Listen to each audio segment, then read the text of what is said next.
the British ruling class, I suppose, whether it's been those when the left has held the reins, or in just more modern times where it's quite hard to pinpoint where people actually sit on the spectrum, there does seem to be this long-standing character trait which Orwell picked up on all those years ago, and then Roger Scruton, other side of the political aisle, also termed oikophobia, which is this idea of just a general self-hatred of your own place. And I think Orwell spoke a bit about how there is no left wing in Europe that dislikes its own country as much as the British left. You won't find the French left doing down France, or the German left doing down Germany, or the Spanish left doing down Spain, and everywhere else. It seems to be that there is that there was that which probably sprang up from some parts of the left,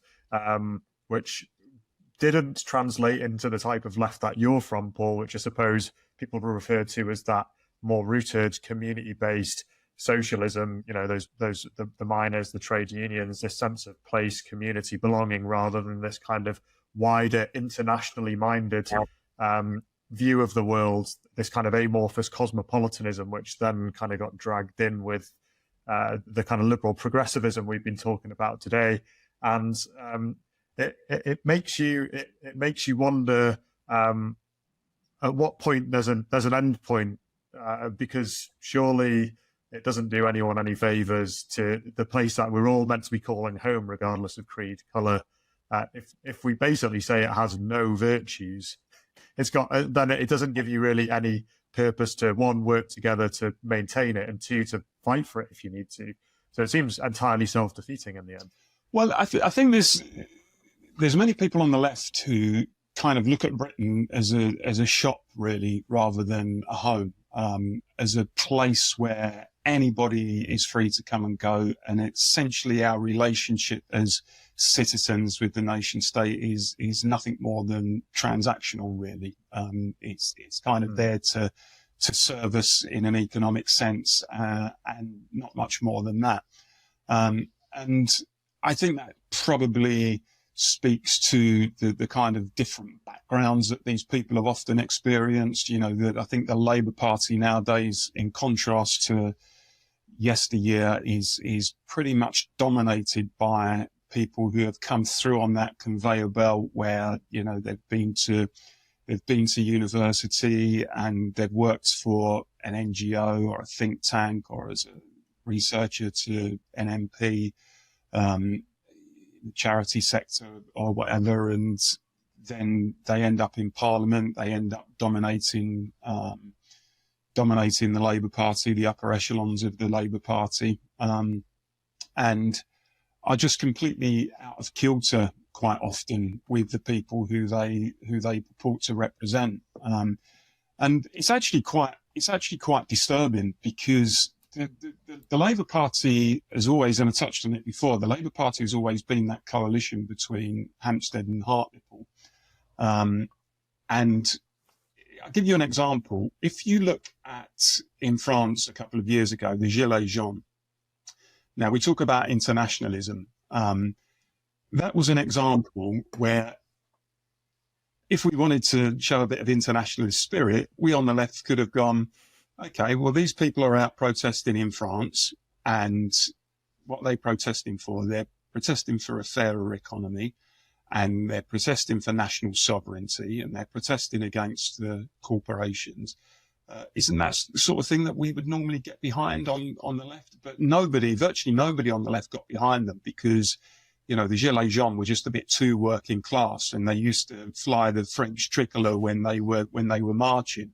And immediately you just saw the left thinking, oh, we don't really want anything to do with those people. And that, for me, was indicative of just how much the left has moved away from working class people, that despite their internationalism, they couldn't bring themselves to support the Gilets jaunes.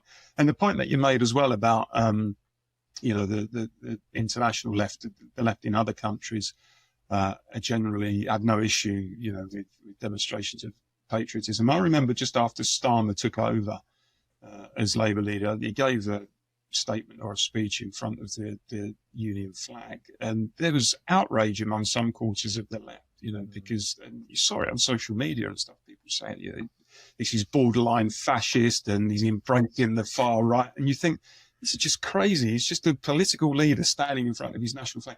The left in France would not bat an eyelid if one of their leaders was standing in front of the tricolour giving a speech.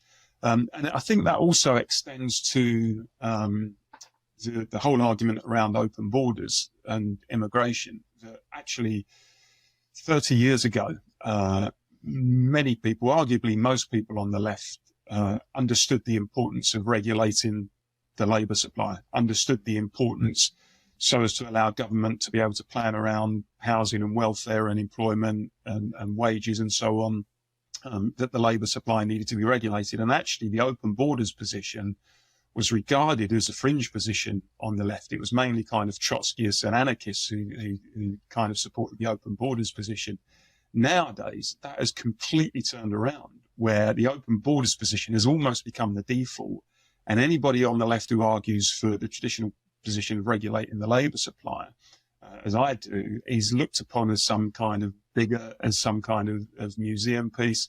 And again, I make the point that in working class communities, which I think broadly are pro-immigration as long as it's kind of managed properly, they just don't see this. They just can't understand why their leaders on the left are so intent on peddling this kind of citizen of the world ideology, which demonstrates that they don't really have respect for people's sense of place, their sense of community, their sense of belonging.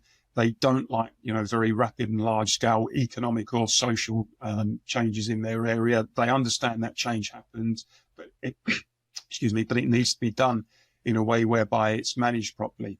And that kind of disconnect, I think, is attributable to things like that. It's just so wide at the moment.